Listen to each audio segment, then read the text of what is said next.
Assalamualaikum warahmatullahi wabarakatuh. Waalaikumsalam warahmatullahi wabarakatuh. Ya, selamat malam semuanya. 17 orang. Segera masuk ya.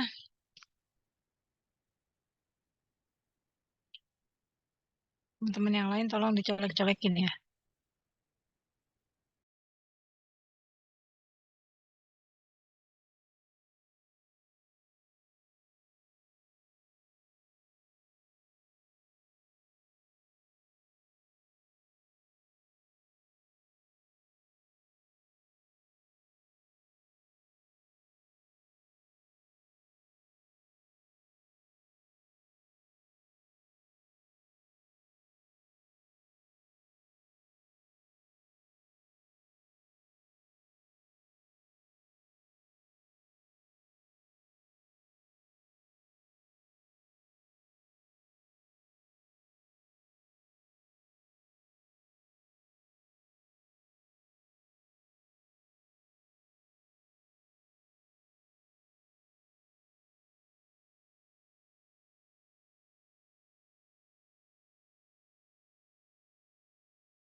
Kita mulai aja ya teman-teman semua ya. Assalamualaikum warahmatullahi wabarakatuh. Selamat sore ya. Selamat sore menjelang malam. Eh, kita akan membicarakan formulasi untuk sediaan injeksi dan hidung ya. Sepertinya kalau sediaan injeksi kan kita sudah dari awal kita sudah sering ya. Maksudnya dari awal itu selalu disinggung sediaan injeksi. Sekarang kita sediaan hidung dulu ya teman-teman semua ya.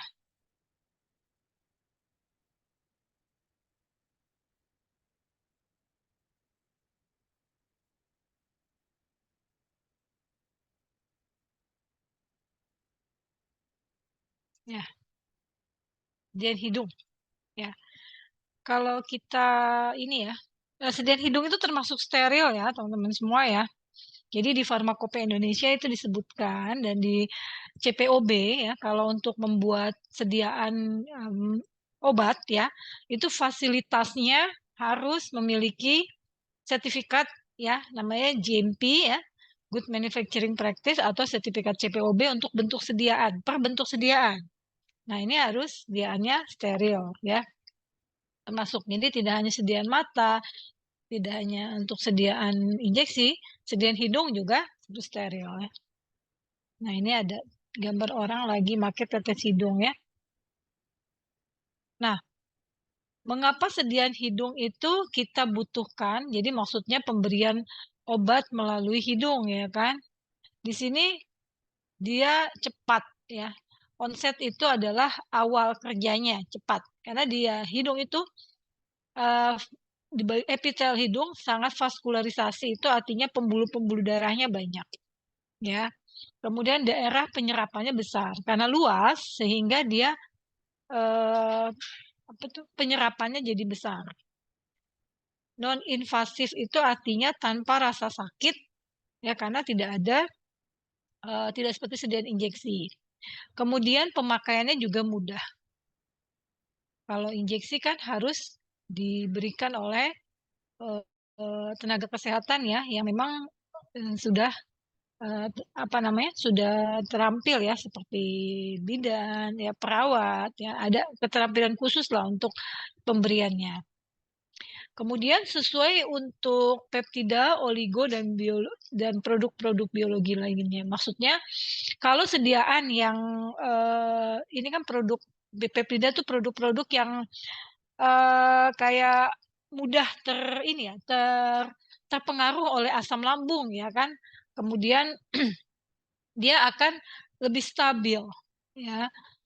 Dia karena apa? Karena menghindari pengaruh dari saluran cerna kan, menghindari degradasi asam lambung. Kemudian tidak ada metabolisme lintas pertama. Metabolisme lintas pertama itu adalah metabolisme oleh hati ya atau first pass effect ya. Jadi semua yang lewat ke saluran cerna itu kan pasti melewati hati kan, liver. Oleh hati itu akan mengalami metabolisme. Metabolisme itu dapat mengurangi efek dari obat. Ya, obat-obat yang diberikan melalui saluran cerna itu ada efek dari metabolisme lintas pertama atau first pass effect. Ya, jadi kalau dibilang first pass effect itu adalah metabolisme lintas pertama oleh hati.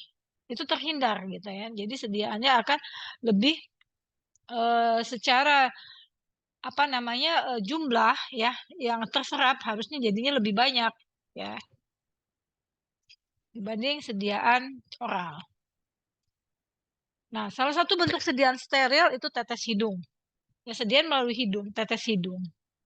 Di tetes hidung biasa juga disebut spray atau kolunaria, ya, merupakan larutan berair atau bisa juga dia berminyak. Yang dimaksudkan untuk penggunaan topikal atau di daerah nasofaring yang digunakan dengan cara meneteskan obat ke dalam rongga hidung. Nah, ya dapat mengandung zat pensuspensi tergantung bentuk sediaannya. Kalau bentuknya larutan berarti kan nggak perlu ya. Ya, dia pasti mengandung pengawet ya kan karena kan sediaan berair itu lebih mudah ditumbuhi oleh mikroba. Ya, kemudian ada pendapar yang untuk menstabilkan pH-nya. Kemudian kandungannya ada obat-obat vasokonstriksi. Vasokonstriksi itu menyutkan pembuluh darah dan antiseptik ya. Seperti itu. Itu antara lain kandungan dari obat yang diberikan melalui hidung. Nah, anatomi dan fisiologi hidung. Nah, teman-teman bisa lihat tadi ada tambahan file untuk Word-nya, itu bisa dibuka juga. Nanti akan saya buka. Mungkin kalau untuk anatomi dan fisiologi hidung, saya akan baca dari sini yang bagus nih ya, sebentar ya.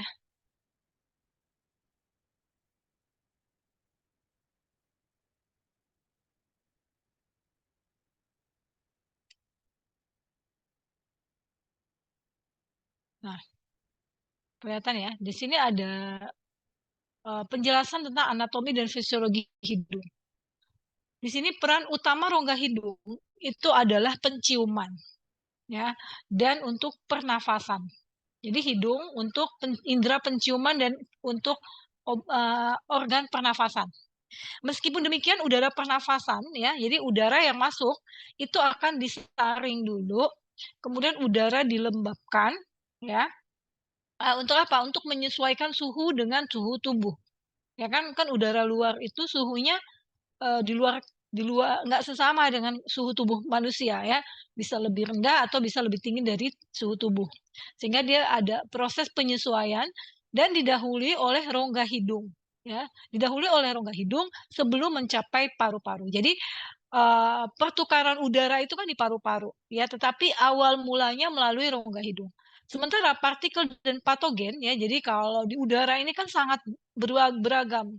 berbagai macam gas di dalamnya, juga ada partikel, ada mikroba, ada virus, macam-macam ya. Pokoknya yang patogen. Patogen itu yang menimbulkan infeksi ya. Jadi partikel dan patogen yang terhirup terperangkap oleh rambut yang ada di hidung kita dan lapisan lendir yang ada di rongga hidung. Itulah ya. Jadi fungsi dari mukosa itu salah satunya juga untuk melindungi sebagai barier ya berarti kan. Jadi memang tubuh kita ini, organ kita sudah dilengkapi sedemikian rupa untuk apa? Fungsinya adalah untuk melindungi tubuh kita dari serangan eh, mikroba atau serangan benda asing yang membahayakan. Ya, jadi di situ ada rambut dan ada lapisan lendir atau mukosa. Fungsi lain dari struktur hidung adalah untuk memetabolisme zat endogen dan aktivitas imunologi. Jadi zat endogen itu adalah zat yang dihasilkan untuk kebutuhan tubuh kita ya, masih dibutuhkan untuk proses metabolisme. Aktivitas imunologi, imunologi itu untuk daya tahan tubuh. Ya.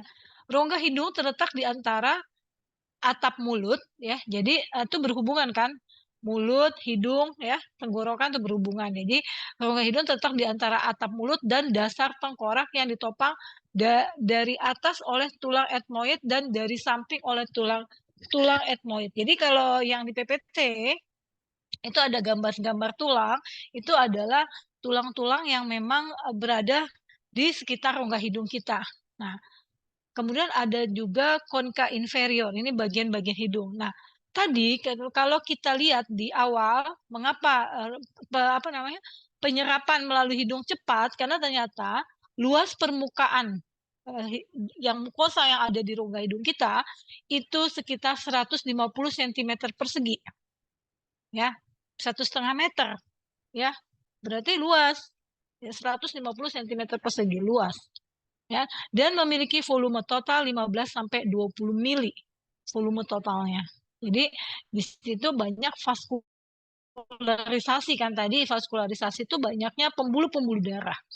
Makanya kita harus berhati-hati nih. Makanya hidung kita kan ada tulang hidung ya kan. Ini melindungi apa? Melindungi bagian dalam hidung yang salah satunya banyak pembuluh darah.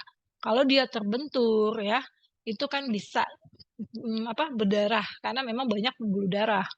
Ya, atau misalnya orang yang mimisan, misalnya pembuluh darahnya tuh berarti kan apa halus ya, bisa mudah ini pendarahan. Ya karena luasnya lumayan luas ya, 150 cm persegi. Nah, rongga hidung terdiri dari 3 bagian. Bagian depan, kemudian ruang depan, ruang untuk pernapasan dan daerah penciuman. Nah, ruang bagian anterior itu ruang depan namanya anterior ya, merupakan bagian dari lubang hidung.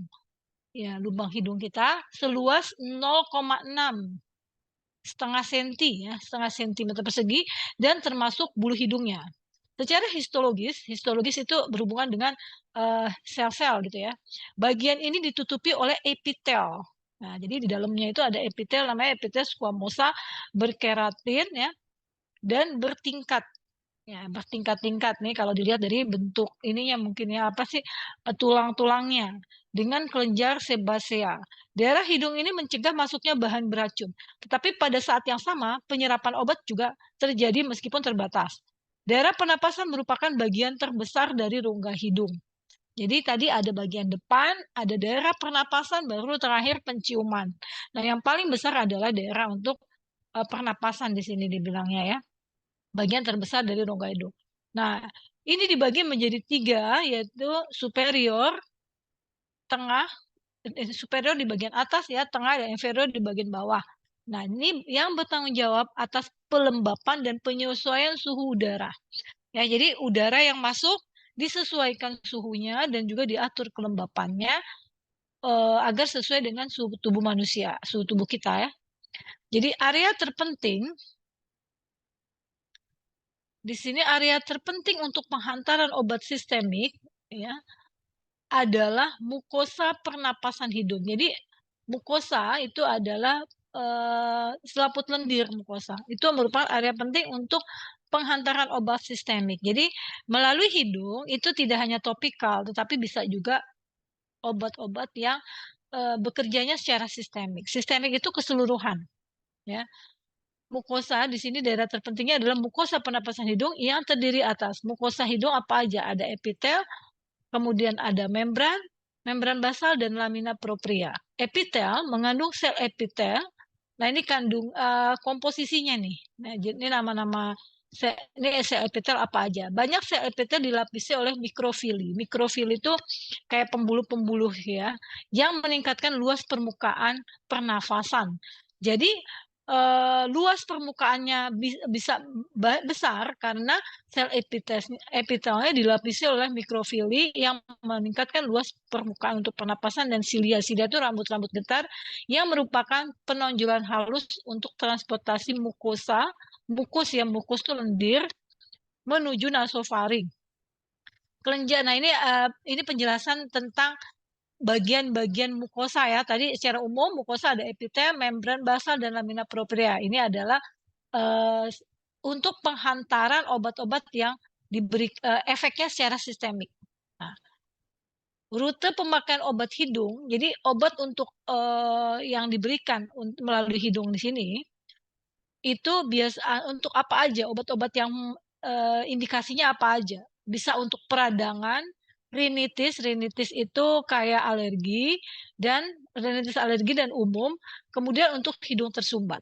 Jadi pemakaian obat melalui hidung itu untuk apa? Untuk peradangan lokal, rinitis alergi dan umum serta hidung tersumbat.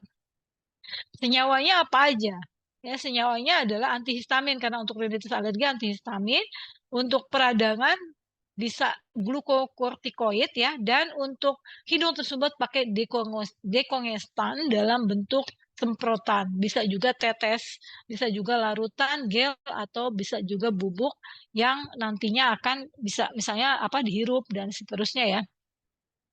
Kita balik lagi lihat PPT kita lagi.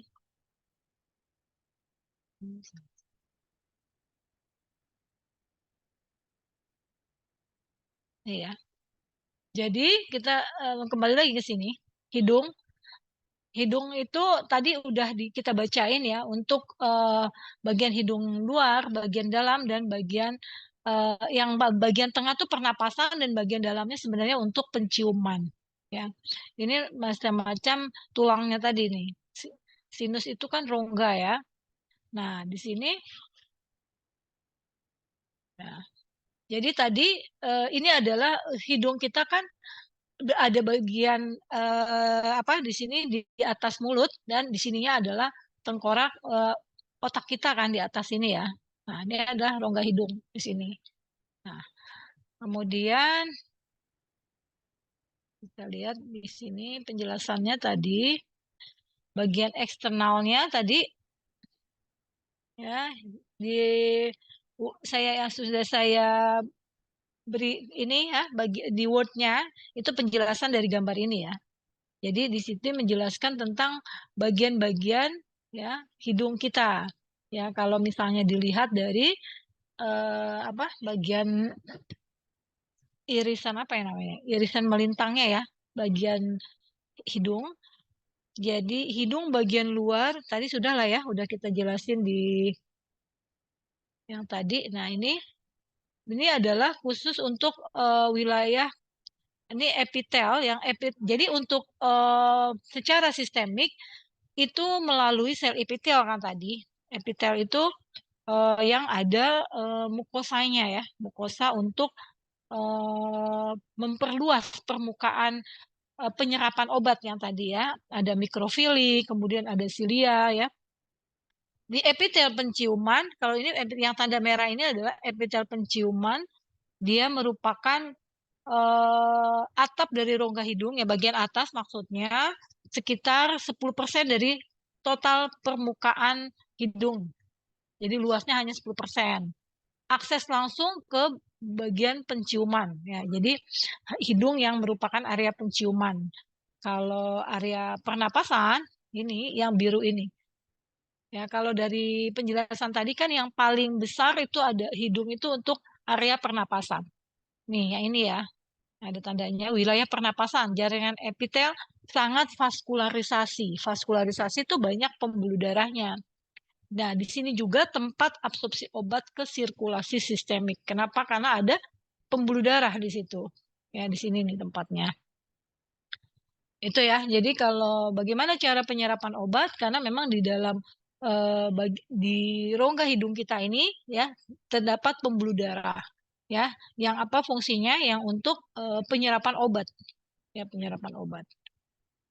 Nah, obat yang diberikan melalui hidung ya bisa dalam bentuk tetes hidung.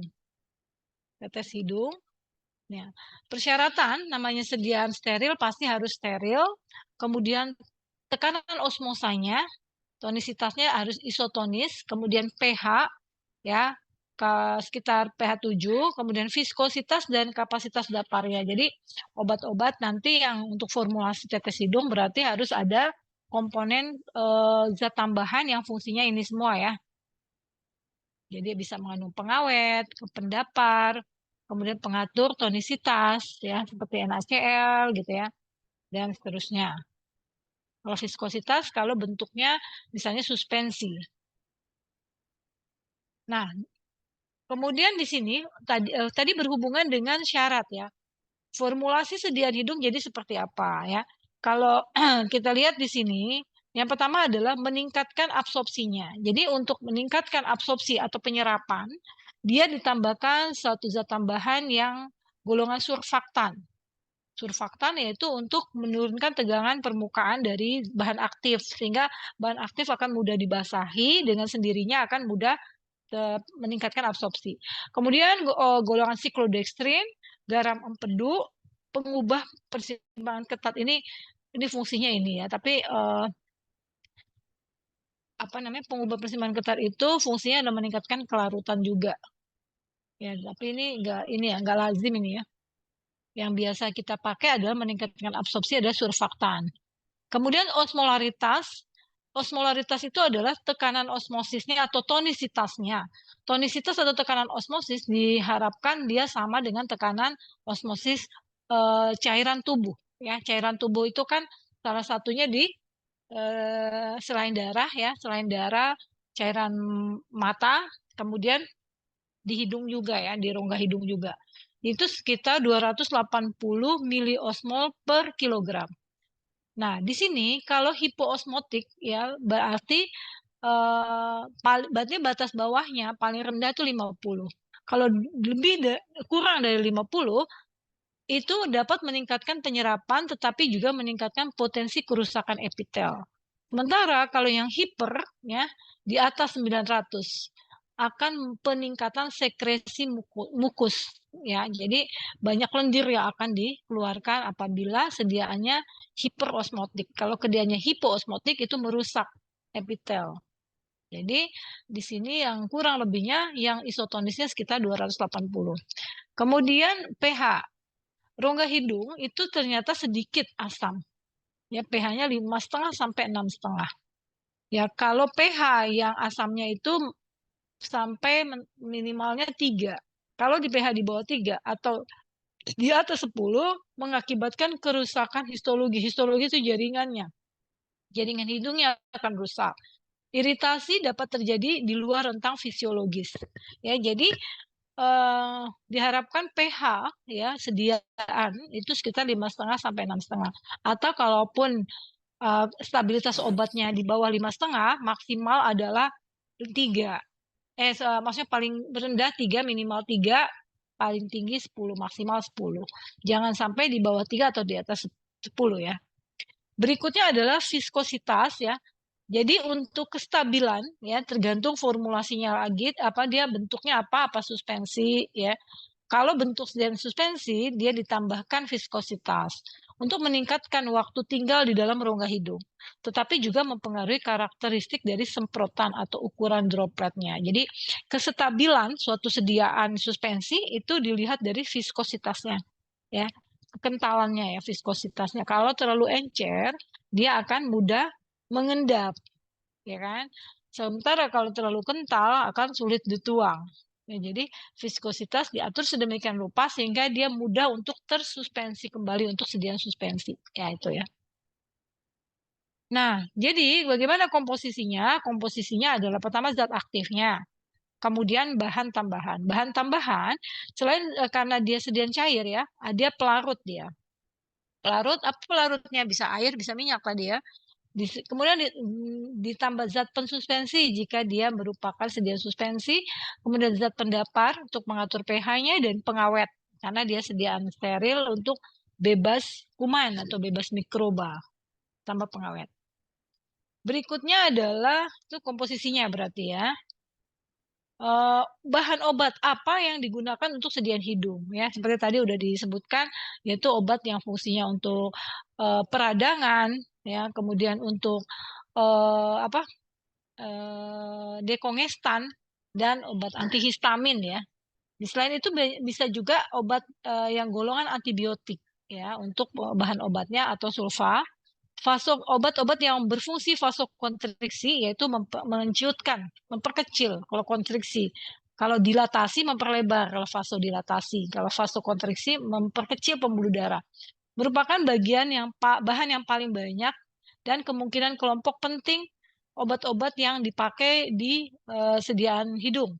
Ya, seperti efedrin HCl.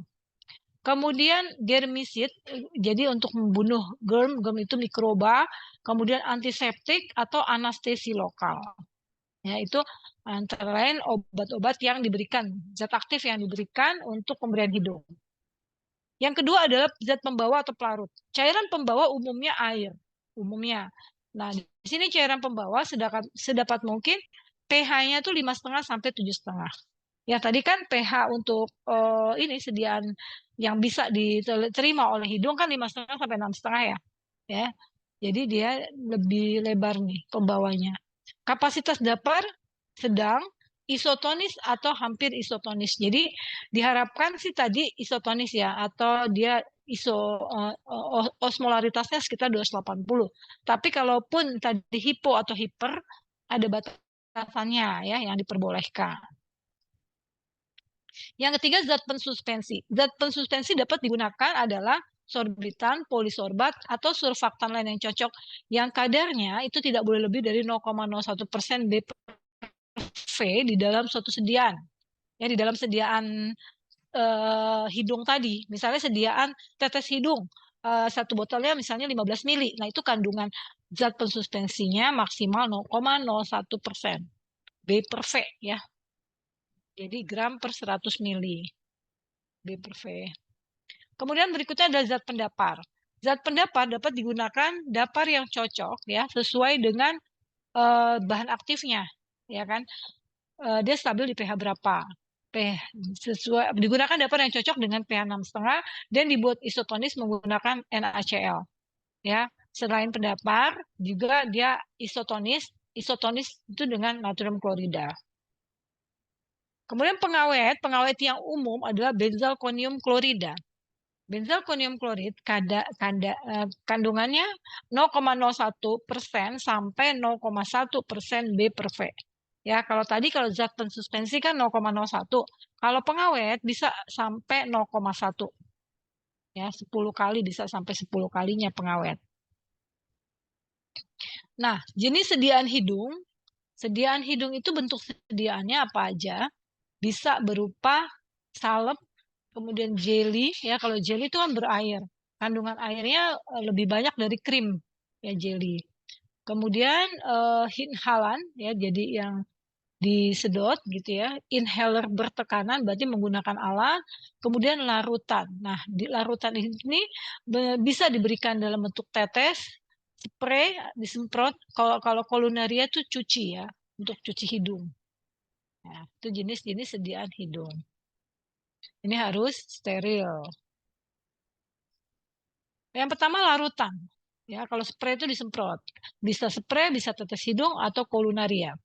Paling banyak sediaan untuk penggunaan lokal. Ya, jadi untuk sediaan hidung yang bentuk larutan itu banyak digunakan yang cara kerjanya secara lokal dengan larutan berair.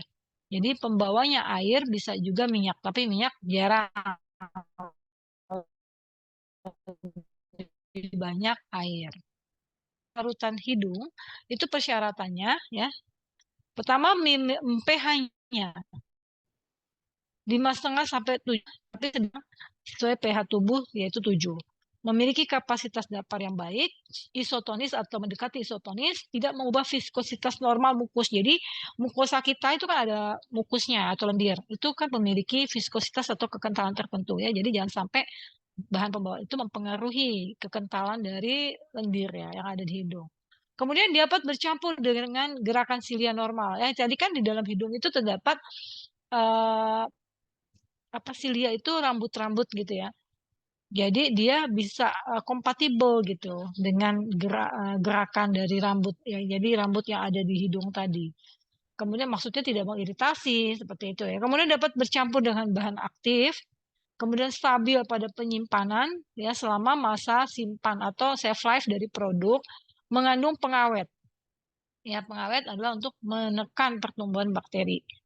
Ya, yang mungkin ada bahkan melalui penetesnya juga. Jadi sudah ada studi stabilitasnya ya bahwa pengawet yang tadi kan sering dipakai adalah benzalkonium klorid ya kadarnya 0,1 sampai 0,01 sampai 0,1%. Ya, di situ berapa kandungannya mereka akan melakukan ini dulu, trial dulu. Ya, karena pengawet itu juga dibatasi. Dan tadi kan dibatasi kadarnya dan harus diuji kadarnya di dalam obat. Ya, selain kandungan zat aktif, kandungan pengawet juga harus diuji. Kemudian cara penggunaan.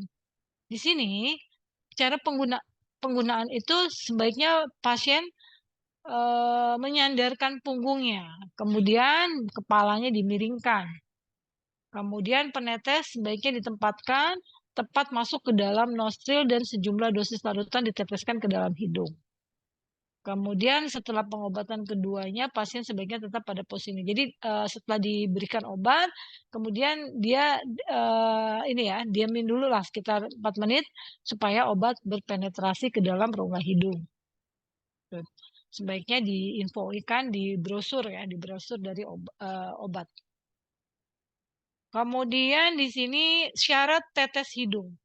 Tetes hidung ya, dia sediaan karena dia steril, pastinya steril dulu. Kemudian ukuran partikelnya tertentu. Kemudian isotonis ya, kan tonisitasnya tadi sebaiknya isotonis, sedapat mungkin isotonis dan konsentrasi ion hidrogen. Ya, kalau disebut konsentrasi ion hidrogen ini sama dengan pH. Ya, jadi syarat tetes hidung, isotonis, pH, steril, ukuran partikel. Itu. Yang pertama adalah isotonis. Pada penggunaan larutan berair, larutan lambat harus memperhatikan tonisitas. Karena ditemukan bahwa baik larutan konsentrasi rendah dan tinggi, keduanya menyebabkan iritasi pada membran mukosa hidung. Ya, jadi sediaan kita yang diteteskan, pokoknya diberikan melalui hidung, itu kan pasti nanti kan kontak ya dengan membran mukosa itu iritasi kalau misalnya pH-nya tidak sesuai dengan pH tubuh. Jadi sedapat mungkin tonisitasnya sama. Tidak tampak jika larutan isotonis atau sedikit hipertonis digunakan. Jadi kalau larutannya sedikit hipertonis ya tadi diperbolehkan sampai berapa tuh tadi ya? Kita dari 280 ya ada syarat tadi ya batas maksimalnya. Jadi larutan dextrose isotonis dan larutan NaCl isotonis telah menjadi bagian dari pelarut untuk sediaan ini. Jadi sekaligus yang membuat dia tonis ya tonisitasnya ya, misalnya NaCl atau dextrose dia sekaligus sebagai pelarutnya ya pelarut dan juga untuk pengatur tonisitas kan NaCl atau bisa juga dextrose. Kemudian pH-nya, pabrikan telah menemukan bahwa pH sekresi hidung orang dewasa tidak tetap, jadi bervariasi 5,5 sampai 6,5. Sementara pH hidung anak-anak 5 sampai 6,7. Jadi pH ini tergantung ya anak-anak atau dewasa. pH cenderung naik menjadi basa atau alkali selama dia ada serangan rinitis akut. Jadi kalau dia ada rinitis ini ya seperti alergi maksudnya bersin-bersin gitu ya. Itu pH-nya menjadi sedikit basa ya. Jika terdapat inflamasi ya, inflamasi itu peradangan kenapa bisa radang? Berarti ada alergen dari luar atau bisa juga mikroba ya yang menyebabkan dia menjadi inflamasi mukosanya, dia akan menjadi ke asam. Nah, larutan yang sedikit asam itu lebih efektif, makanya dalam pengobatan flu dan infeksi sinus. Jadi makanya di sini jika infeksi ya itu efektifnya justru larutan yang bersifat asam. Larutan yang sedikit asam lebih efektif di dalam pengobatan flu dan infeksi sinus. Jadi kalau flu itu kan bersin-bersin ya, salah satu gejala flu bersin-bersin. Nah, kemudian di situ hidungnya mulai mukosanya kan berarti mengalami peradangan tuh, mengalami inflamasi.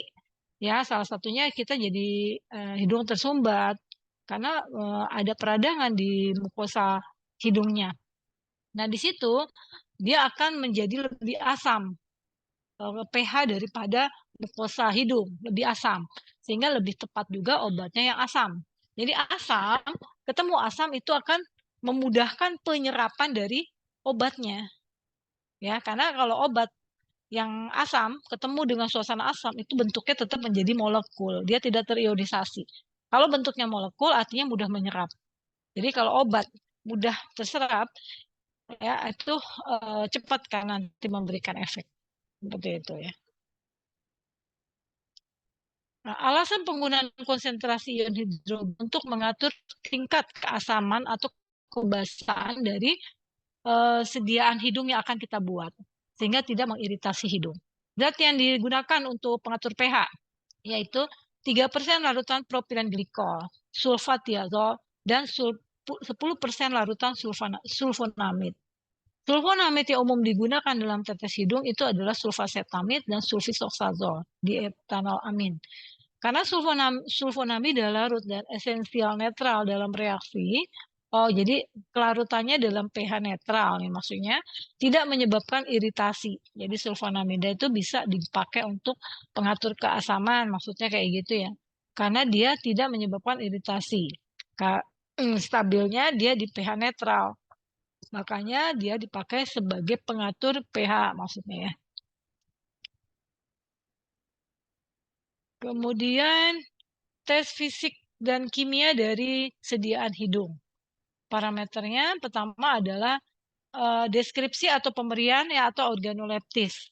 Berarti kita lihat adalah penampilannya ya, penampilan dari sedia apa tuh kemasannya, bisa juga dari sediaannya warnanya apa ya, ukurannya, warna harus diuji dan dalam kriteria penerimaan.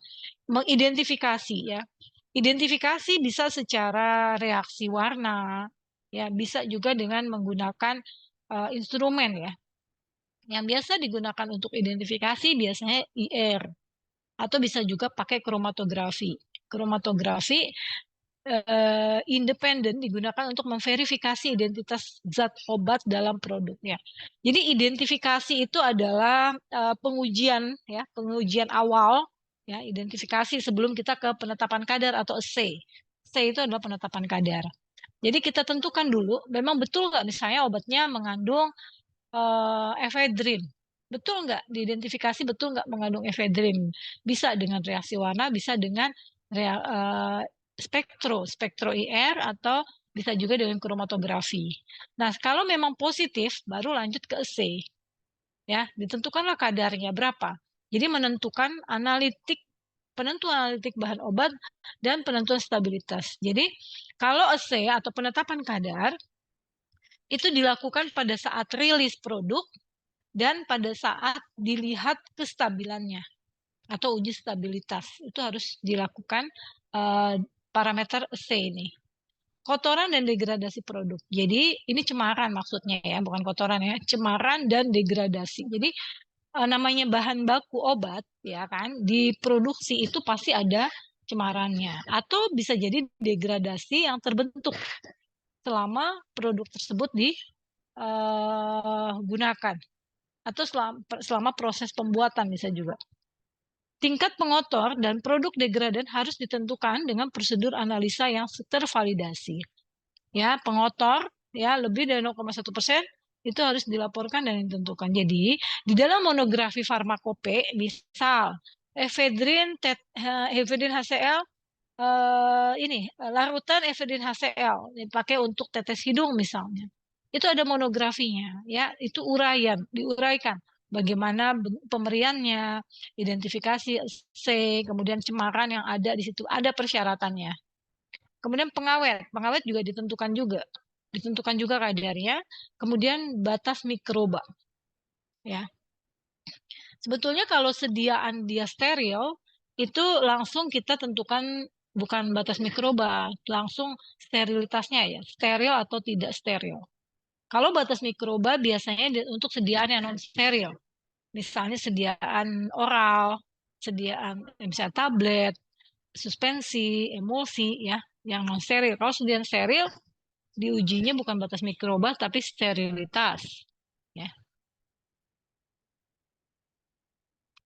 Kemudian parameter pengujian untuk tetes hidung ini volumenya berapa? Volumenya, kemudian pH-nya, osmolaritasnya, kemudian viskositas atau kekentalannya. Ini contohnya adalah nanti Ibu tugasin lagi mencari sediaan hidung di farmakope. Kayak kemarin kan sediaan mata. Nah, ini sekarang sediaan hidung sama pengujiannya. Ya. Ini contoh, ephedrine nasal drop. Kandungannya apa aja nih? Yaitu ephedrine, klorbutanol, sodium chloride. Ya. Di sini sodium klorida sebagai pengisotonis. Ya. Ditambah aqua di sini pelarut, ephedrine zat aktif, klorbutanol ini bisa sebagai pengawet. Ya. Buat tetes hidung sebanyak 30 mili. Nah, aturan pakai teteskan 2-3 tetes di setiap lubang hidung sesuai petunjuk. Ya, ini adalah contoh. Nanti kalian lihat ininya aja, monografinya aja. Monografi di farmakope persyaratannya seperti apa. Ya, ini contoh. Kedua nih, mometasone furoat ya. Mometasone furoat, obat anti kortikosteroid ini ya, anhidrat. Nih, komposisinya. Benzalkonium sebagai pengawet, anhidrat citric acid, kemudian gliserol, dispersible selulosa, ini berarti bentuknya suspensi ya. Dispersible selulosa, kemudian polisorbat. Polisorbat ini bisa sebagai suspending agent, ya kan? Gliserol bisa juga sebagai apa? Humektan, ya. Selain humektan, dia juga untuk stabilitas, meningkatkan kelarutan zat. Solubilizing ya, solubilizer ya, menambah kelarutan dari atau disebutnya kosolven ya, kosolven menambah kelarutan dari mometasone. Kemudian sodium sitrat sama asam sitrat tadi ada ya. Oh ya, berarti ini adalah pendapar. Natrium sitrat sama asam sitrat itu pendaparnya. Nanti kalian berarti kalau baca formula itu harus langsung otomatis apa fungsinya. Di sini ya. Di sini ya, water for injection. Untuk pelarutnya berarti ya. Nah, cara pembuatan atau pencampuran formula yang tadi itu bagaimana cara pembuatannya? Dispersikan selulosa. Jadi suspending agent ya. Setiap suspending agent itu dia kan karena polimer, dia harus didispersikan dulu ya, dibiarkan mengembang. Dilarutkan dalam air untuk mendapatkan suspensi yang bebas gumpalan ya. Artinya dia sudah mengembang sempurna. Baru ditambahkan gliserol. Gliserol itu dia sebagai kosolven atau pelarut pembantu ya untuk meningkatkan stabilitas sediaan juga ya. Jadi sediaannya akan lebih stabil gitu maksudnya. Ketiga, larutan asam sitrat dibuat terpisah dan ditambahkan ke massa utama. Asam sitrat dengan sodium sitrat sebagai pendapar. Dia larut di dalam air. Jadi dilarutkan terpisah. Diikuti dengan penambahan natrium sitrat ya kan? Karena dia kan pendapar asam dan natrium.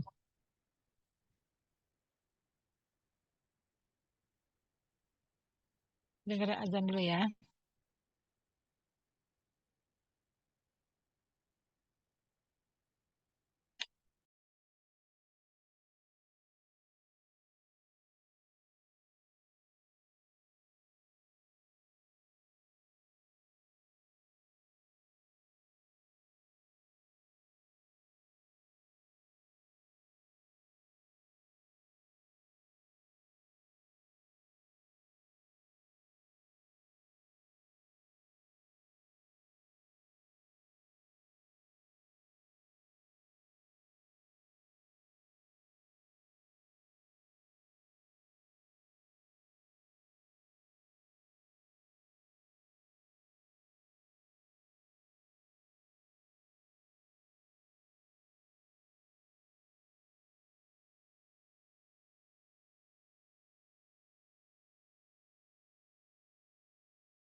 Ya, oke. Kita lanjut lagi ya tentang formulasi tadi ya. Tadi kan formulanya ada mengembang setelah semuanya terdispersi sempurna. Dia artinya sudah mengembang baru ditambah gliserol untuk meningkatkan stabilitas atau kelarutan zat aktifnya nantinya ya. Kemudian pendaparnya asam sitrat dan natrium sitrat itu dibuat tersendiri. Nah, di sini polisorbat dilarutkan dalam air, ditambahkan memetason furuat anhidrat untuk mendapatkan massa yang seragam. Benzalkonium klorat dia sebagai pengawetnya ya dia dilarutkan dulu baru nanti ditambahkan ke dalam massa yang utama. Kemudian massa obat ditambahkan ke sebagian besar dispersi selulosa dengan pengadukan terus-menerus baru diatur pH dan volume yang dibuat.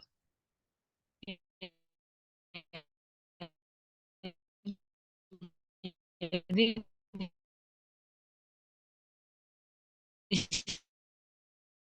itu sediaan bahan baku obatnya sendiri dia digunakan sebagai suspending agent ya. Dispersible selulosa, selulosa juga ini. Jadi dia menggunakan campuran ya, dispersible selulosa sama polisorbat, tapi polisorbatnya cuma 0,01 ya. Kedua-duanya ini. Nah, di sini polisorbat itu sepertinya untuk membantu kelarutan dari mometason tadi ya. Jadi menstabilkan baru nanti ditambahkan benzalkonium klorid yang sudah dalam bentuk larutan. Terakhir diatkan volumenya dan diatur pH-nya. Nah, itu adalah pembuatan tadi setelah kita bicarakan formula, kemudian cara pembuatannya, baru di sini penyimpanan dan pelabelannya. Jadi untuk wadahnya, wadah tetes hidung, dia dikemas dalam botol, dilengkapi dengan penetes. Volumenya 10 atau 25 mili. Label di sini harus dicantumkan hanya untuk pemakaian luar dan penyimpanannya ya di sini biasa kalau penyimpanan itu berhubungan dengan suhu ya. Simpan di wadah kaca tertutup rapat di tempat sejuk ya. Kalau di kita di Indonesia itu suhu kamar yang biasa itu suhu kamar. Kalau di tempat sejuk itu untuk obat-obat tertentu yang memang nggak stabil suhu kamar. Ya. Ya, yang pertama tadi dalam sediaan tetes hidung dalam bentuk larutan ya. Yang kedua dalam bentuk salep dan jeli. Sebagai penyegar kadang-kadang digunakan untuk pengobatan inflamasi ya, untuk kondisi dermatologi dan celah vestibular hidung. Jadi ada gangguan di hidung itu bisa juga dalam bentuk salep atau dalam bentuk jeli. Di sini ada antibakteri, pengawet ya, dan basis salepnya untuk bentuk sediaan salep atau jelly. Jelly itu untuk bentuk sediaan yang kandungan airnya besar ya. Jadi zat aktifnya larut di dalam air kalau jelly. Jarang digunakan untuk pengobatan vasokonstriktor atau untuk anestesi lokal. Paling tinggi dalam kanal nasal ketika aksi diperpanjang dan diinginkan. Jelly disusun dari ini kalau misalnya jelly adalah sediaannya harus larut air, biasanya menggunakan suspensinya adalah teragakan, metil selulosa dan bahan-bahan bercampur air. Ya, kalau yang salep itu basisnya kan minyak ya. Sediaan basis minyak sebaiknya tidak digunakan dalam basis umum. Kalau salep basisnya adalah basis minyak. Kalau jelly itu sediaan cair, setengah padat sebenarnya, tapi komponen airnya besar. Ya, jelly. Kemudian bentuk yang ketiga adalah inhalan, obat-obat atau kombinasi obat itu menggunakan tekanan uap ya untuk membawa zat aktifnya ya masuk ke dalam rongga hidung. Di sini ada kandungan zat aktifnya mentol, eukaliptol dan timol digunakan untuk inhaler OTC ya. Jadi inhaler yang kita sedot ya itu kandungannya kan mentol, asal antara lain mentol, eukaliptol dan timol. Kemudian bisa juga kandungannya ini propylhexedril, vasokonstriktor menguap merupakan bahan aktif yang secara luas digunakan untuk sediaan hidung. Contohnya adalah Benzedrec inhaler. Ya, yang biasa kita kalau flu ya, hidung tersumbat, kita kan pakai inhaler tuh yang kita isap-isap itu ya. Nah, itu termasuk sediaan hidung yang cara penggunaannya kan dengan di inhale, itu artinya disedot ya, seperti itu. Kemudian inhaler yang bertekanan. Di sini beberapa produk inhaler bertekanan tersedia untuk penggunaan kortikosteroid untuk membran hidung. Kalau bertekanan berarti dia menggunakan alat ya, berarti nanti tinggal pemakaiannya apa namanya? Yang kalau yang inhaler tadi kan secara manual ya kita menyedot. Kalau inhaler ini berarti menggunakan alat yang bertekanan. Kandungannya adalah obat kortikosteroid untuk peradangan ya di membran hidung. Ya, ini cara penggunaannya ya seperti tadi ya, dengan misalnya rongga hidungnya apa namanya kepalanya dimiringkan, kemudian ya, teknik penggunaannya biasanya ada gambarnya di brosurnya. Kemudian dalam mengevaluasi formulasi sediaan hidung. Secara umum, sediaan steril itu pasti ada sterilitas. Kemudian kejernihan, ya, ukuran partikelnya, dilihat juga. Kemudian pH-nya, volume. Kalau misalnya sediaan cair, volume. Kalau dia bentuknya yang serbuk, ya, yang misalnya serbuk, nanti kan kalau serbuk itu ada teknik pemakaiannya seperti apa, itu baru bobotnya atau beratnya. Nah, ini udah ya. Ini udah selesai untuk sediaan hidung. Kita baru ke sediaan injeksi. Ya, sebenarnya sediaan injeksi itu sudah sering ya diulang-ulang karena kan injeksi itu dari mulai injeksi volume kecil, injeksi volume besar ya. Ini sudah pernah ya, parenteral itu maksudnya apa ya? Dia diberikan di luar saluran cerna kan gitu ya. Kemudian ini kelebihan dan kekurangan sediaan injeksi, keuntungan dan kerugiannya udah juga. Kemudian di sini beberapa atau berbagai macam rute pemberian. Rute pemberian injeksi ya. Ada subkutan dengan volumenya berapa? Ya, intramuskuler, intravena, ya, intravitreal, dermal dan seterusnya. Ini juga udah pernah juga ya. Di mana di dalam pemberian berbagai macam pemberian ini yang kita paling cepat adalah intravena ya, karena langsung ke pembuluh darah.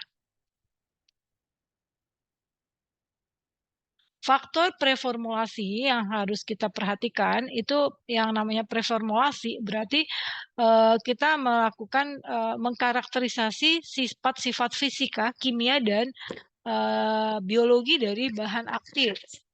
Ya, itu sebelum kita menentukan formulanya apa, tahap awalnya adalah preformulasi ya.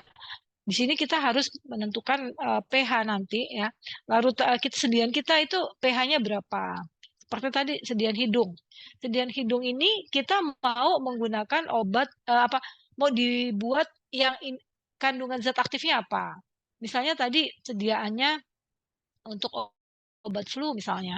Obat flu yang untuk dekongestan hidung. Dekongestan hidung misalnya dia pH-nya sedikit asam. Berarti pH-nya sedikit asam berarti sekitar 5,5 gitu ya. Nah, itu dirancangnya di preformulasi. Kemudian kelarutan dari zat aktifnya, misalnya efedrin, ya kan? Kelarutannya efedrin HCl larut dalam air. Berarti pembawanya adalah air. Bisa dalam bentuk formulasinya dalam bentuk larutan misalnya. pKa itu konstanta ini biasanya untuk asam atau basa lemah ya. Kemudian di konstanta disosiasi, studi kompatibilitas. Kompatibilitas itu artinya dia ketercampurannya bagaimana, baik zat aktif, zat tambahan maupun wadahnya. Ya, namanya kompatibel itu semua yang berinteraksi. Ya, itu harus kompatibel. Tidak boleh nanti menghasilkan endapan misalnya karena dia berinteraksi gitu. Dia itu namanya tidak kompatibel. Kemudian apa stabilitas dari sediaan tadi obat kita, bahan aktif kita mudah teroksidasi nggak? Kalau dia mudah teroksidasi, berarti kita harus lindungi dengan antioksidan, maksudnya gitu. Nah, selain itu bisa juga dari wadahnya. Wadahnya ya jangan yang tembus, jangan yang tembus cahaya. Kemudian wadahnya harus yang rapat, ya penyimpanannya. Ini berhubungan dengan selain formulanya ditambah antioksidan, juga wadahnya atau pengemasnya itu harus melindungi isinya terhadap paparan oksigen dan cahaya. Kemudian ukuran partikelnya, ya. Jadi ada persyaratan ya untuk sediaan steril, apa namanya partikulat ya, bahan partikulat itu ada ukuran berapa mikron, berapa jumlahnya ada ya, ketentuannya di dalam di farmakope ya. Jadi makanya di sini kita harus menentukan pada saat formulasinya nanti, proses pencampurannya sampai nanti proses ininya apa namanya proses pembuatannya sampai nanti hasil akhirnya ukuran partikelnya harus berapa misalnya gitu ya. Interaksi antara bahan obat dan komponen. Jadi bahan obat itu bisa zat aktif, zat tambahan, dan pengemas. Komponen formulasi dalam memformulasi produk parenteral itu menggunakan eksipien ya. Jadi eksipien yang digunakan tadi fungsinya berbagai macam. Ya dari mulai dia membantu kelarutan, kemudian dia sebagai pengawet, pengatur tonisitas, yaitu semua eksipien yang digunakan dalam formula injeksi. Eksipien dimasukkan untuk melarutkan zat obat ya, bisa tadi meningkatkan kelarutan, meningkatkan stabilitas, dan kemudian meningkatkan stabilitas fisik, stabilitas kimia, dan performanya ya, penampilannya gitu ya. Kemudian di sini apa aja komponennya? Solvent dan kosolvent. Jadi kalau solvent itu adalah pelarut utama kalau solvent. Kalau ko itu kan artinya menunjang. Jadi pelarut pembantu itu kosolvent. Contoh misalnya pelarutnya air. Pelarut pembantunya misalnya gliserin gitu ya. Dan jumlahnya tidak sebanyak solvent. Kosolvent hanya sedikit ya. Kalau solvent kan yang pelarut utama jadi lebih dia dominan. Kemudian surfaktan tadi untuk meningkatkan kelarutan. Ya. Kompleksan untuk mengkompleksasi sehingga meningkatkan kelarutan juga, stabilitas juga. Buffer, pendapar, chelating agent ini untuk kalau ada logam-logam yang di dalam formula itu dicelat sama bahan chelating agent ini. Antioksidan ya untuk obat-obat yang misalnya mudah teroksidasi, pengawet. Kemudian pengatur tonisitas. Ya, itu eksipiennya. Kemudian berikutnya adalah contohnya ya. Pertama, golongan solvent dan kosolvent apa aja? Gliserin, propilen glikol, ini turunan-turunan alkohol ya, gliserin, propilen glikol, etanol, polyethylene glikol, PEG, kemudian soybean, corn oil. Nah, jadi ini soybean itu minyak kedelai, corn oil minyak jagung, etil oleat ya. Ya, ini adalah semua solvent atau kosolvent, tergantung kalau memang dia digunakan sebagai pelarut pembantu ya sebagai kosolvent, penunjang aja atau di pelarut utama ya. Kemudian yang kedua adalah surfaktan. Ya, surfaktan untuk meningkatkan kelarutan ya bisa menggunakan polisorbat 80 atau twin 80, twin 20, polioksietilen, poloxamer. Nah, ini semua adalah surfaktan. Kemudian kompleksan, nah ini contohnya hidroksipropil siklodextrin ya. Dan ini golongan siklodextrin, kompleksan. Ini dapar ya, dapar sitrat, fosfat, tatrat, kemudian trometamin ya dapar, chelating agent dinatrium edetat, antioksidan ya, asam askorbat, BHA, BHT ya, sodium disulfit. Ini vitamin E itu sebagai antioksidan. Pengawet benzalkonium klorid yang biasa dipakai selain turunan paraben dan ada klorbutanol, tiomersal ini tiomersal ya. Kemudian ini daftar pengawet dan emisinya minimum ya, minimum konsentrasi, minimum ini range-nya Tidak, ini konsentrasi yang digunakan range-nya. Ini jumlah yang paling sering digunakan. Pengawet antibakteri, minimum inhibitory konsentrasi, jadi konsentrasi hambat minimumnya. Jadi dia menghambat pertumbuhan mikroba ya. Berarti dia bukan bakterisida tapi hanya bakteriostatis.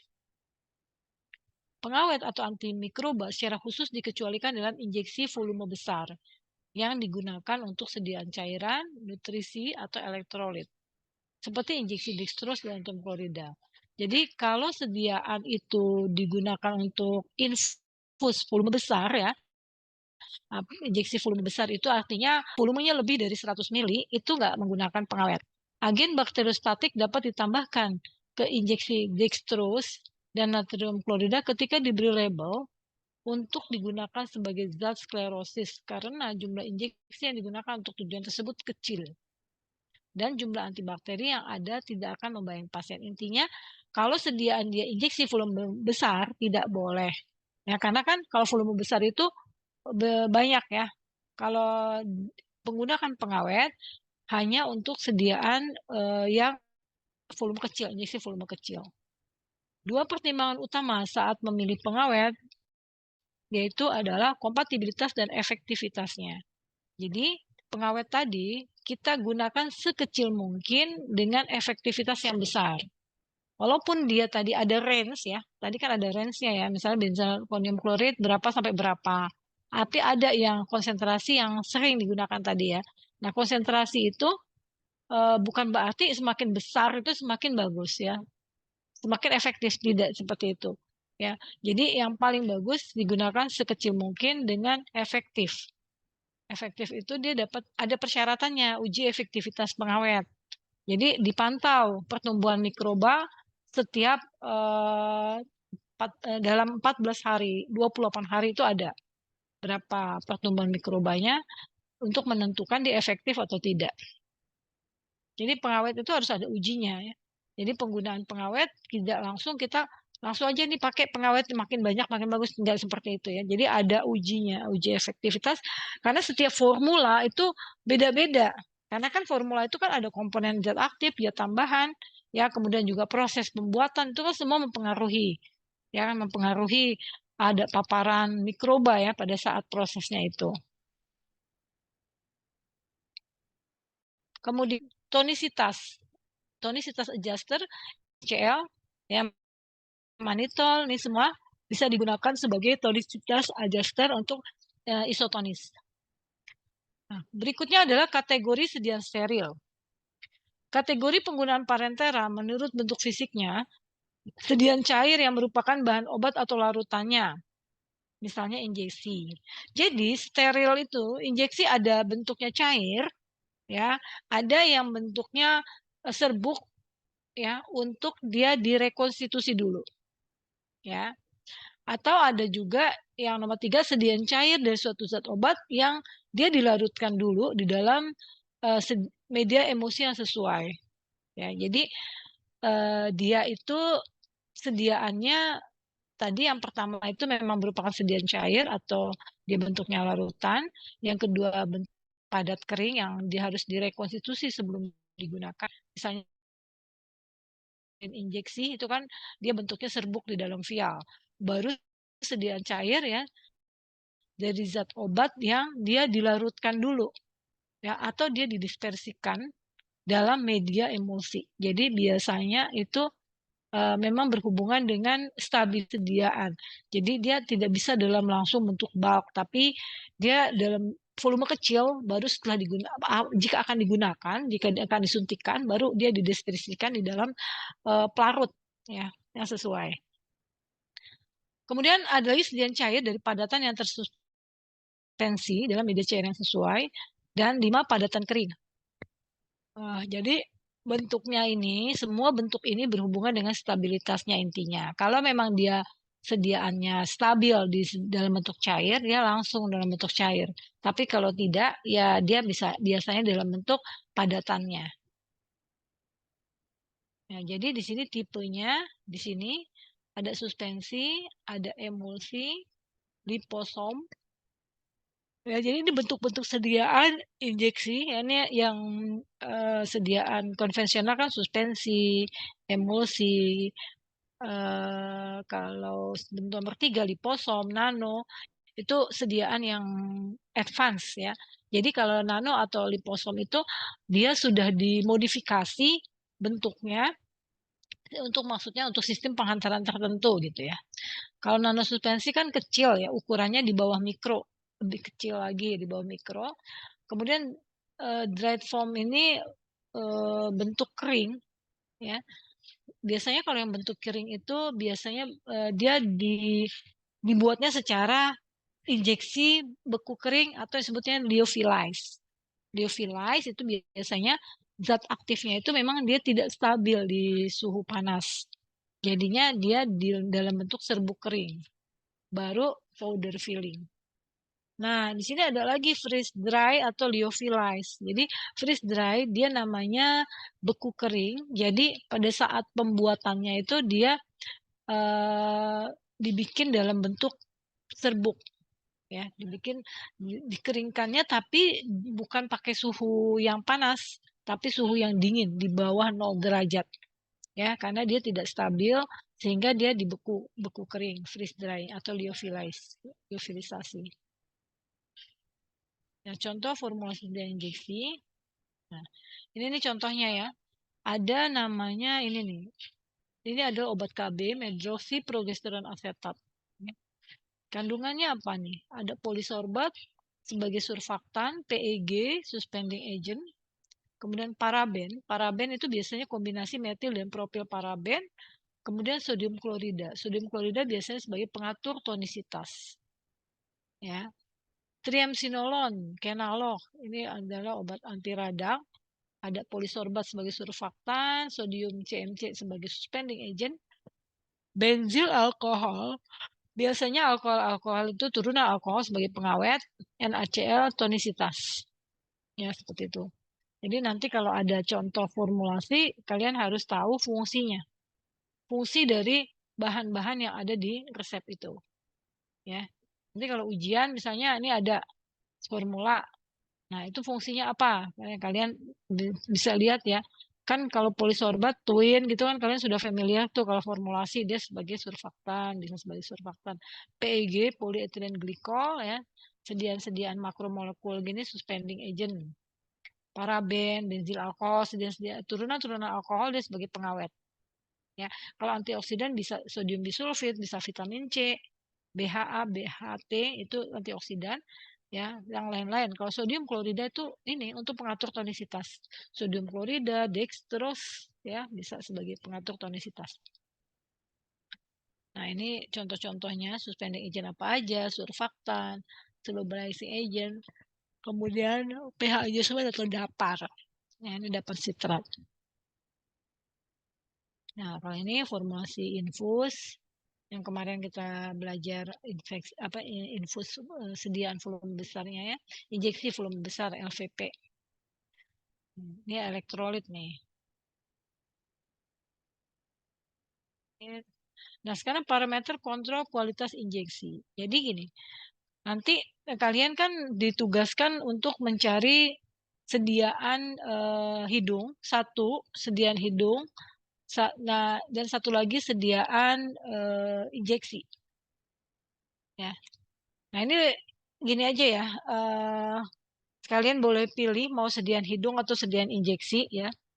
Ini kan ada berapa orang? Ada 40 ya. Jadi separuh-separuh ya. Berarti 20 orang untuk monografi hidung, sediaan hidung, 20 lagi injeksi. Dicari misalnya untuk injeksinya medroxyprogesterone asetat injeksi. Nah, itu apa monografinya apa aja?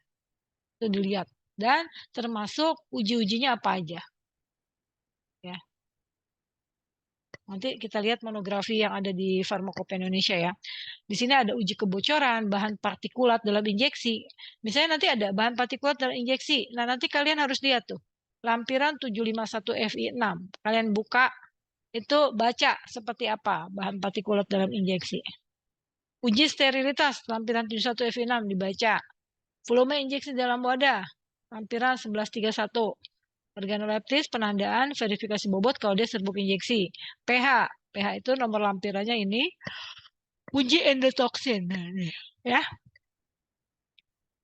Jadi 20 orang monografi injeksi, 20 lagi sedian hidung. Udah. Kita lihat sekarang yang contoh di farmakope ya. Farmakope kita buat kayak sini ya.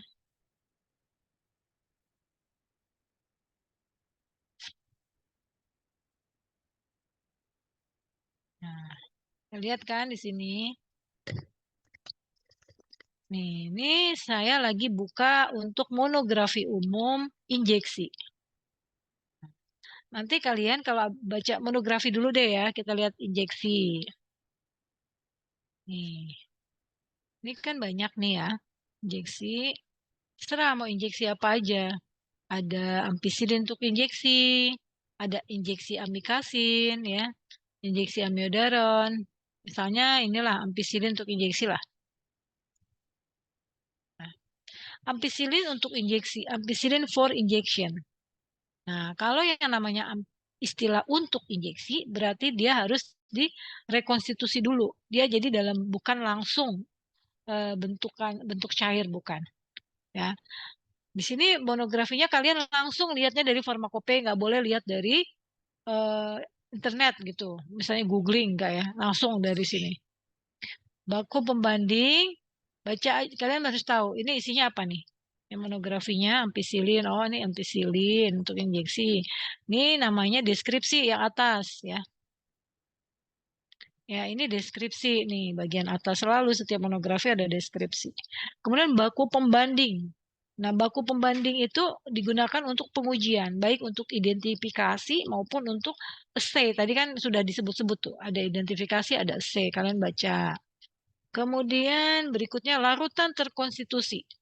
Nah, larutan terkonstitusi itu artinya serbuknya itu harus dilarutkan dulu. Ya, pada saat digunakan larutan memenuhi syarat larutan terkonstitusi seperti pada injeksi. Nah, kalau ada kata-kata seperti tertera pada injeksi, baca injeksi, ketentuan umum injeksi ya. Itu harus apa? Harus diringkas ya. Seperti itu. Makanya satu aja, satu monografi.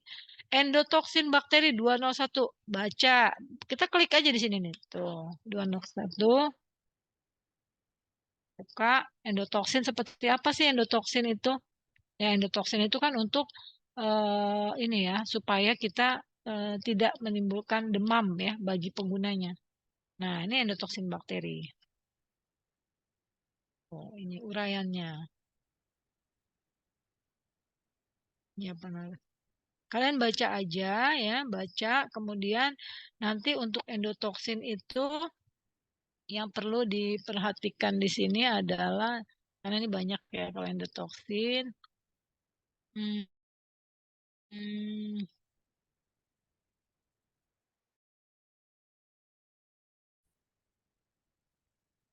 ya, endotoksin banyak sekali.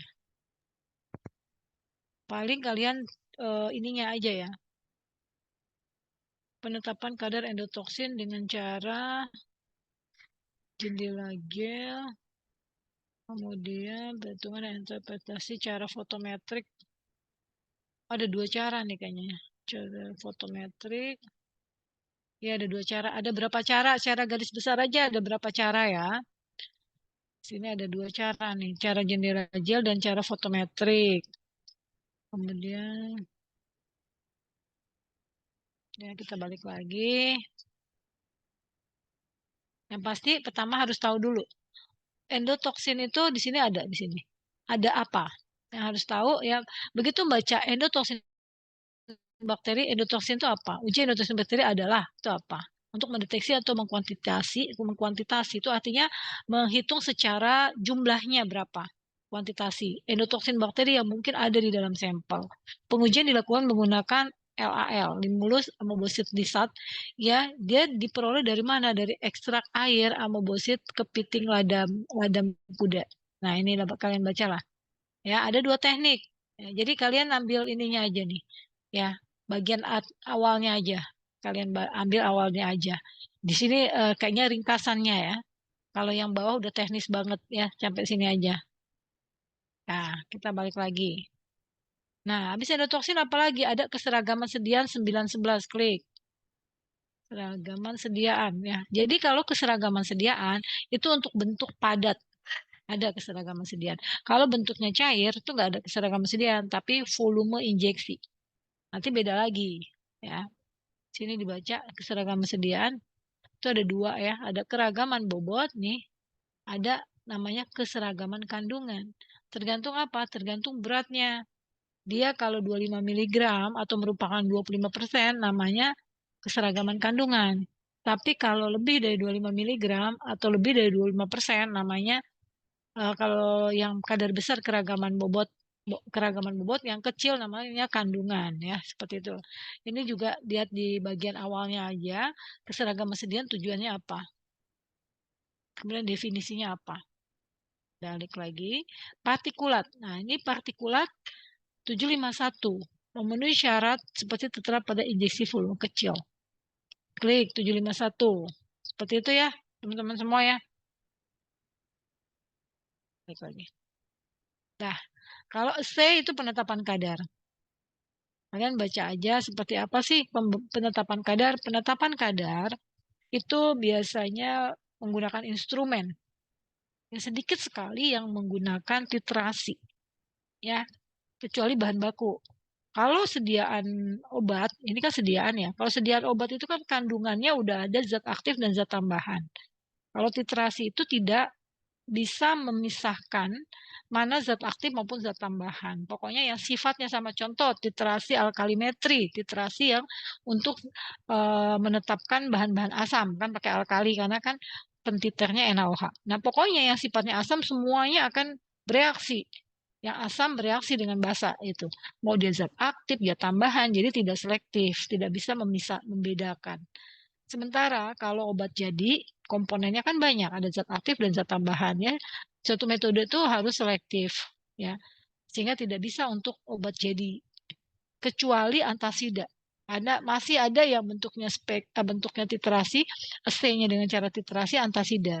Di farmakope masih pakai kompleksometri. Karena dia spesifik kayaknya ya, antasida itu.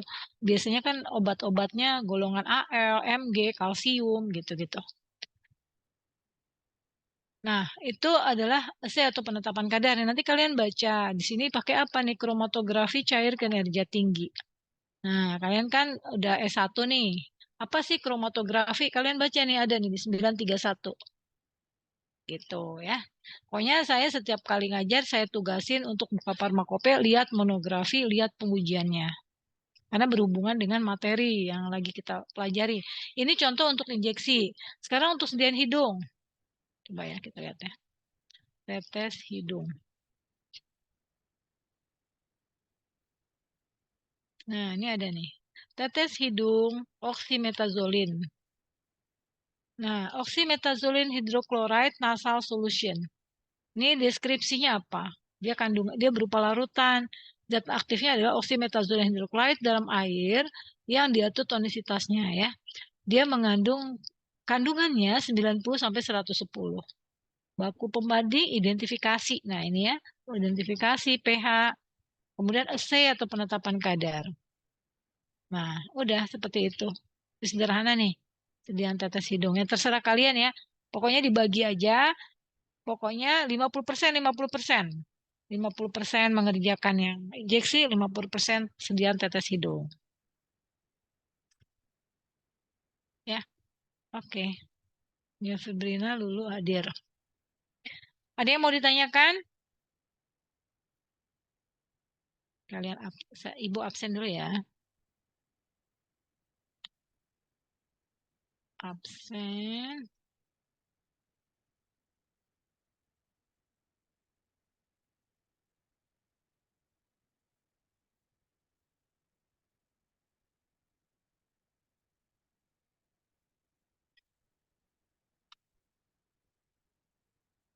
Jadi maksimal diserahkannya hari Selasa. Itu udah maksimal banget ya.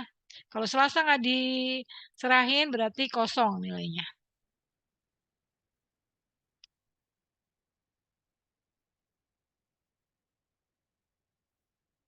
Kehadiran. Oke. Absen dulu ya. Kalau yang namanya dipanggil untuk menjawab hadir ya. Dia Ayu. Hadir, Ibu. Oke. Sarah Fauzia. Ada ya. Anita Rahman.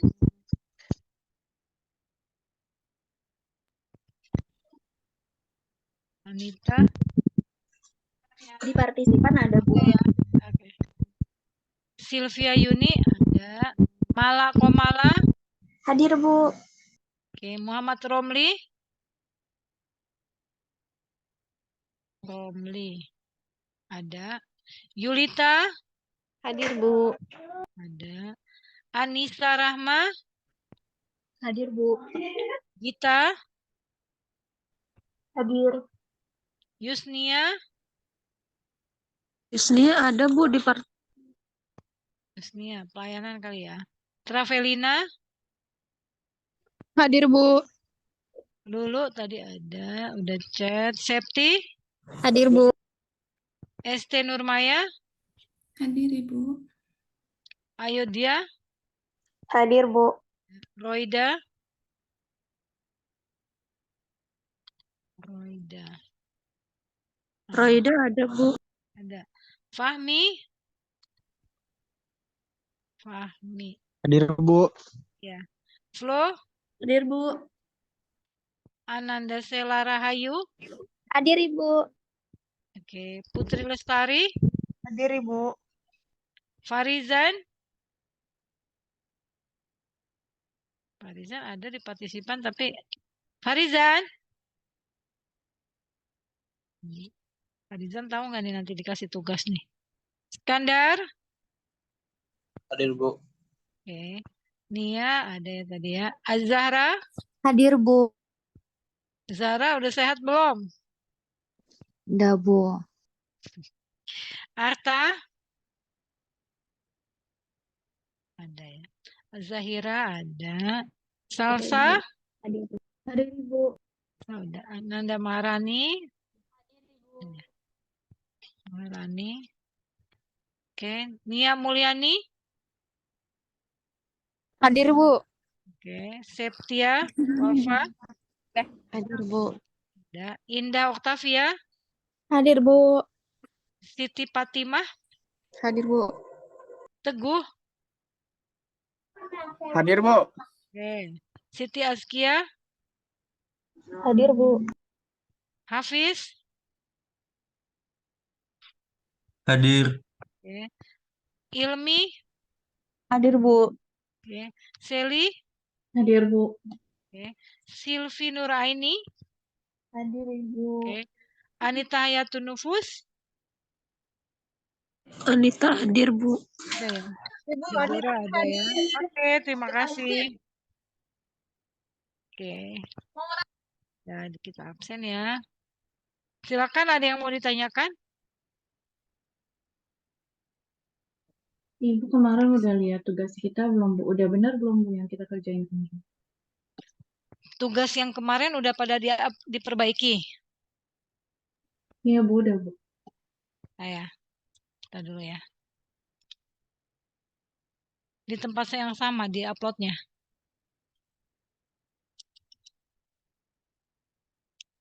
Sally itu ini di uploadnya di tempat Septi ya? Iya Bu, Septi Berta yang upload. Septi.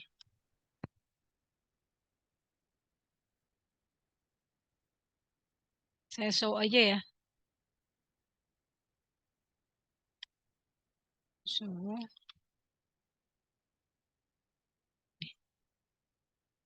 Yang mana nih? Individu tambah nilai atau tugas individu ya? Individu Bu. Hah? Tugas individu? Oh ya benar ya? Tugas individu. Oh. Tugas individu.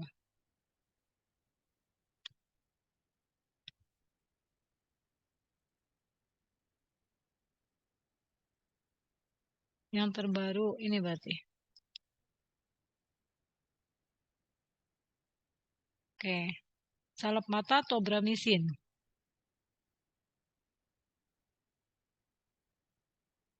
Ini udah sesuai farmakope ya? Kita buka ya. Farmakopenya. Obat Tobramycin.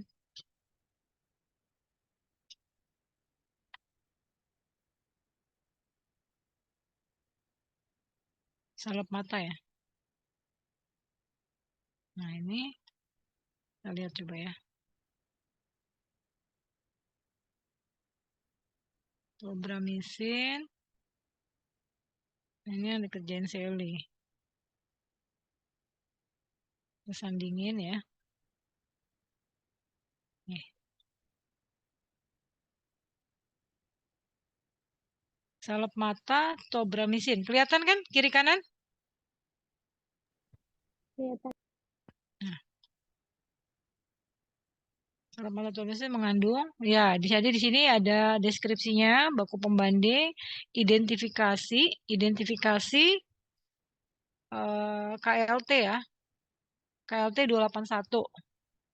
KLT berarti di sini pengencernya apa? Fase gerak, kemudian larutan baku, larutan uji. Ya, fase gerak, larutan baku, larutan uji, kemudian larutan campuran prosedur. Itu selesai untuk identifikasi, berarti identifikasi secara KLT. Kemudian yang kedua, pengujian sterilitas memenuhi syarat. Syarat lain memenuhi persyaratan partikel logam, penetapan kadar. Penetapan kadarnya secara KCKT. KCKT, fase gerak, larutan uji, prosedur. Penetapan partikel logam. Nah, jadi di sini kan tadi kan ada penetapan partikel logam nih. 1061 ya, di sini berarti dibuka 1061. Uji berikut dirancang untuk membatasi ya. Jadi kalau partikel logam itu yang pasti kalian harus tahu caranya gimana. Tujuannya apa, caranya gimana. Jadi partikel logam di sini untuk membatasi jumlah dan ukuran partikel logam yang diperbolehkan. Prosedurnya seperti apa? Pakai berapa tube? 10 tube kan. Nah, di sini 10 tube. Ini prosedurnya seperti ini. Jika tidak memenuhi syarat, baru ditambahkan 20 lagi. Ya. Kemudian di sini ada uji salep mata 1241 karena dia secara umum harus memenuhi persyaratan salep mata. Nah, ini. Di sini dijelaskan tentang salep mata, bahan tambahan, ya, partikel logam, ini kebocoran. Oke, kemudian kromatografi lapis tipis 281. Yang pasti kalau ada monografi umum itu ada biasanya ada definisinya itu apa, gunanya untuk apa. Prosedur berikut digunakan untuk membantu dalam melakukan verifikasi identitas suatu zat aktif dan bentuk sedianya. Ini untuk penotolan kan 2 cm ya dari tepi lempeng. Dia kemudian kromatografi itu dilapisi oleh silika gel setebal 0,25 mikro dan mengandung zat perfluoresensi. Makanya deteksinya kan bisa di UV kan, ya karena ada zat perfluoresensi. Totolkannya 10 mikro, biasanya kan ada penotolnya kan, larutan uji dan larutan baku. Kemudian uji sterilitas. Uji sterilitas tujuannya untuk apa? Ya.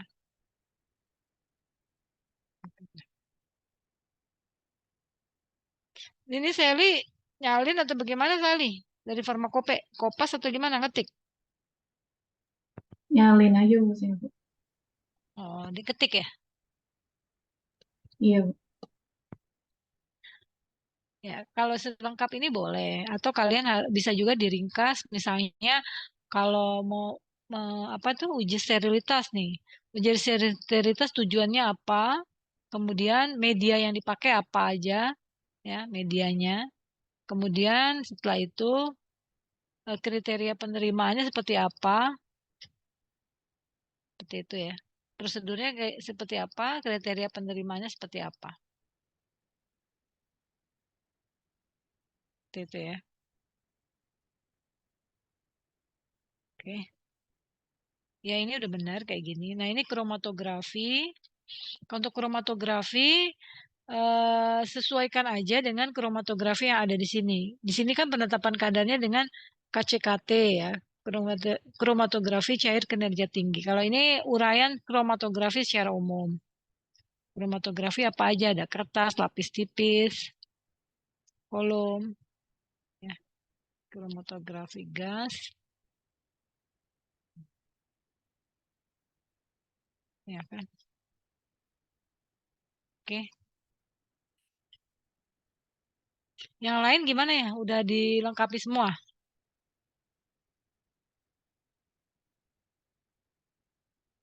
Kita lihat yang lain.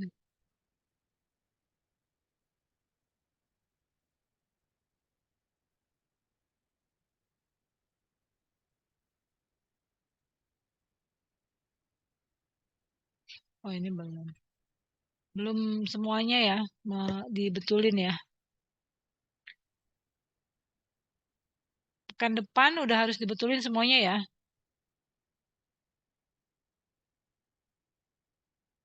Baik, Bu. Nah, oke, itu aja.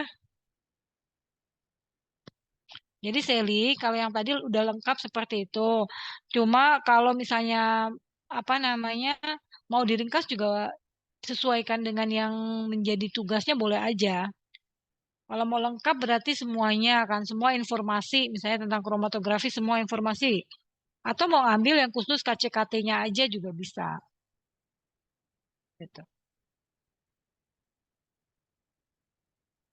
Makin banyak yang dibaca, semakin banyak sih pengetahuannya. Oke. Ya. Ada lagi yang mau ditanyakan?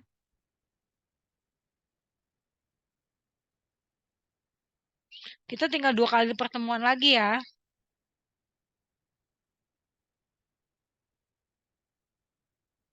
Berarti nanti pertemuan terakhir kita ini ya, apa?